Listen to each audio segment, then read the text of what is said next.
restarted, facing at a photo they've taken. Space tree flying through the skies and petals happen everywhere. Je vais vous parler de l'ikigai.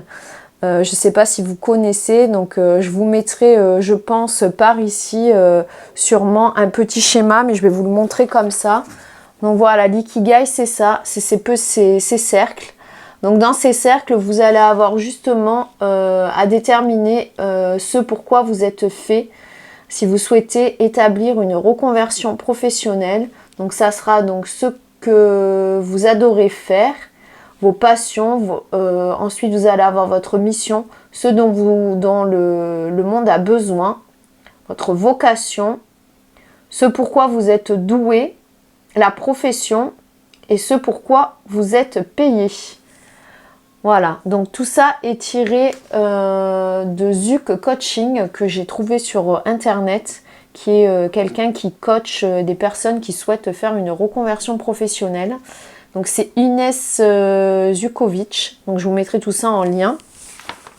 Donc j'ai trouvé son approche très intéressante concernant l'ikigai et surtout pour les personnes qui étaient justement en recherche de réponses à leurs questions, hein, parce que faire une reconversion professionnelle, c'est jamais évident, c'est jamais trop par quelle chose il faut passer, comment s'orienter.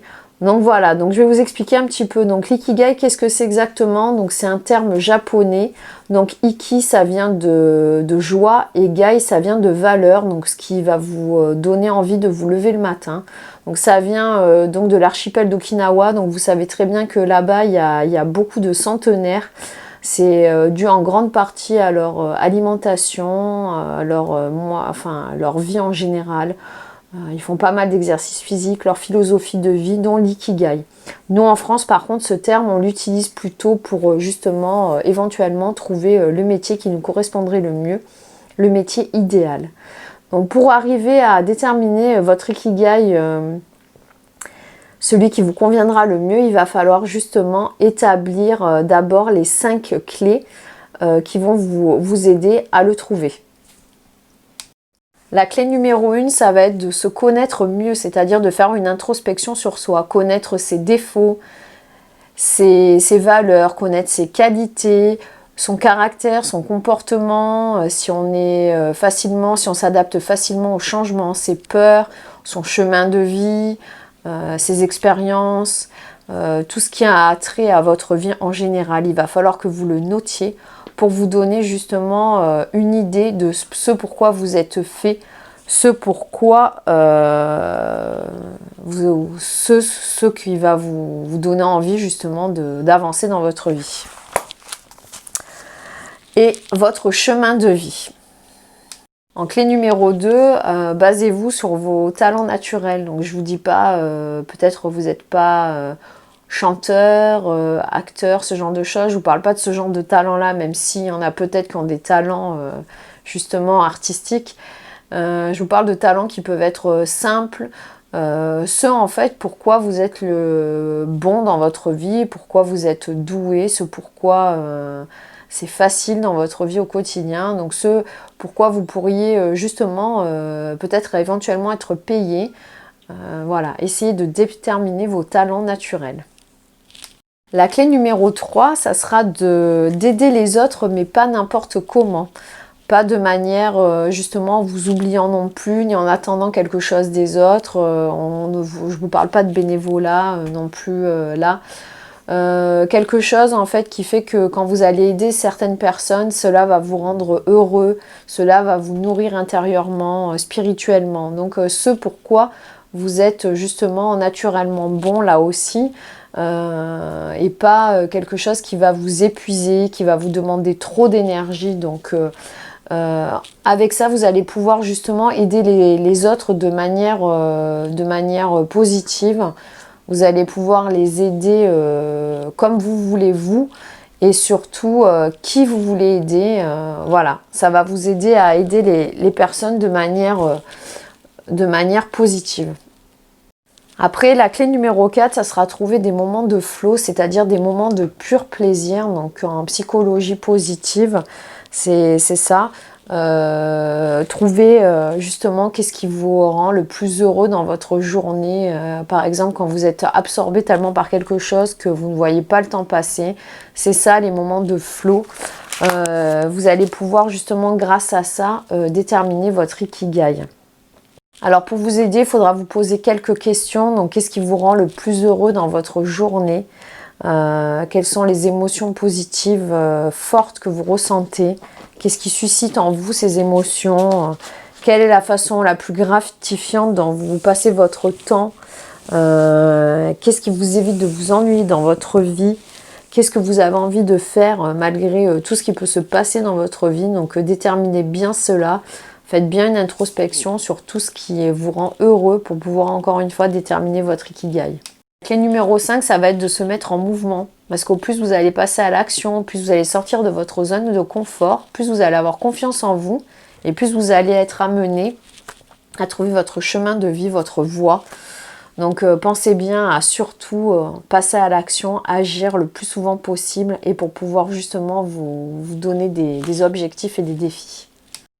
Les erreurs à ne pas commettre, mais c'est surtout les erreurs qu'on a tous fait, ça sera d'attendre justement que vous trouviez le bon moment. Donc comme je vous l'ai dit, le bon moment, si vous partez de ce principe, le bon moment, il n'y en aura jamais parce que vous allez toujours trouver des excuses pour justement remettre à demain, voire plus tard, parce que vous allez avoir peur, c'est normal. Donc le bon moment, c'est celui que vous allez trouver.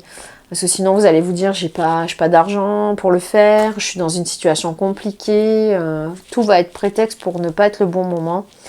C'est vous qui allez créer le bon moment en mettant certaines choses en action, en faisant un plan d'action justement. Et c'est là que vous pourrez vous dire, c'est le moment de le faire et qu'il va falloir le faire quand vous allez décider que c'est le bon moment. Alors, numéro 2, ça va être de demander l'avis de ses proches. Alors évidemment, avoir peur, avoir des doutes, avoir envie d'être rassuré, c'est normal, c'est humain, on en a tous besoin. Mais la seule personne qui sait ce qui est bon pour vous, c'est vous-même. Parce que les autres, ils vous connaissent, mais ils ne peuvent pas vous dire exactement ce pourquoi vous êtes le mieux, pour quel métier vous êtes fait. Il n'y a que vous qui pouvez le savoir. Puis en plus, vous allez avoir des personnes de votre entourage qui risquent de vous renvoyer leurs propres peurs, leurs propres échecs, qui vont essayer de vous dissuader de faire certaines choses justement parce qu'ils vont penser que c'est mieux pour vous de ne pas changer puisque vous avez déjà un certain équilibre et donc ils vont vous dire mais pourquoi tu veux changer de métier, ta vie est très bien comme ça, tu es très heureux, mais en fait il n'y a que vous qui pouvez savoir ce qui est bon pour vous. Ces personnes-là, elles vont le dire pour vous donner des conseils pensant bien faire, mais vous, ça va justement vous donner juste une envie, c'est de tout arrêter, de vous dire mais finalement ils ont raison. Je ne devrais pas changer de métier, je ne devrais pas changer de vie, tout est très bien comme ça et vous n'allez pas aller justement trouver votre Ikigai et ni atteindre vos rêves et vous allez tout abandonner.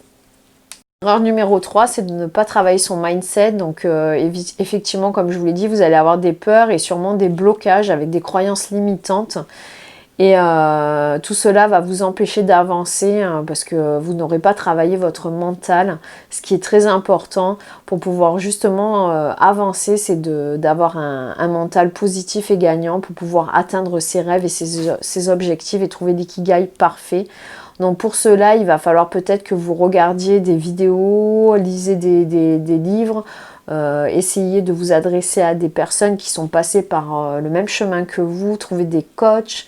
Voyez peut-être des thérapeutes, tout cela pour justement avoir une autre manière de penser et pour pouvoir avoir un esprit positif pour aller jusqu'au bout de vos projets. Alors pour changer de voie, il va falloir faire en étape numéro 1, dresser un plan d'action sur sa situation financière. Vous allez devoir voir si justement pour faire vos formations, car souvent il faut faire des formations pour pouvoir changer de métier, de voie, voir déjà si votre employeur peut vous les financer. Si vous êtes au Pôle emploi, si votre Pôle emploi peut vous les financer, si ce n'est pas le cas, essayez de voir si vous, avec vos économies justement, vous arriverez à les financer aussi. Donc c'est très important parce que déjà, ça sera le point de départ de votre plan d'action pour pouvoir aller vers votre Ikigai et surtout pouvoir commencer vos démarches de reconversion professionnelle. Numéro 2, ça sera de prendre contact avec des personnes justement qui exercent le métier que vous aimeriez faire. Donc vous pouvez les contacter très bien, peut-être par les réseaux sociaux, style Instagram, Facebook ou par des forums. Allez les rencontrer directement en prenant contact avec eux par téléphone ou par mail. Vous déplacez directement peut-être dans les entreprises. Essayez de leur poser les questions justement que vous vous posez vous-même, c'est-à-dire comment ils ont fait pour changer de voie professionnelle, quelle formation ils ont fait, qu'est-ce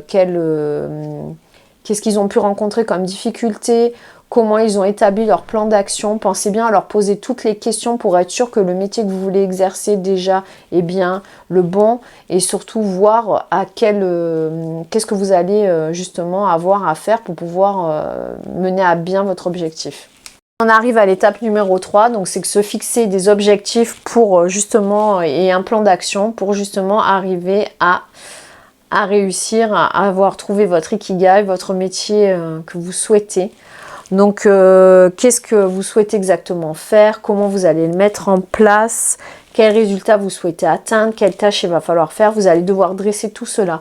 Donc, en fait, le but de dresser tout ce plan d'action, tout ce déroulement, tout ce cheminement, c'est que vous allez être plus rassuré, vous poserez moins de questions, vous allez plus avoir confiance en vous et vous allez pouvoir justement partir avec quelque chose de bien détaillé, déterminé pour pouvoir passer à l'action. Et puis après, vous aurez trouvé enfin votre voie et vous allez pouvoir entamer votre reconversion professionnelle. Si la vidéo vous a plu, laissez-moi un pouce en l'air, vous savez que ça me fait plaisir. Abonnez-vous à ma chaîne, activez les cloches de notification pour ne rien louper de mes prochains contenus. J'espère que vous allez bien, je vous dis à bientôt et surtout portez-vous bien et prenez soin de vous.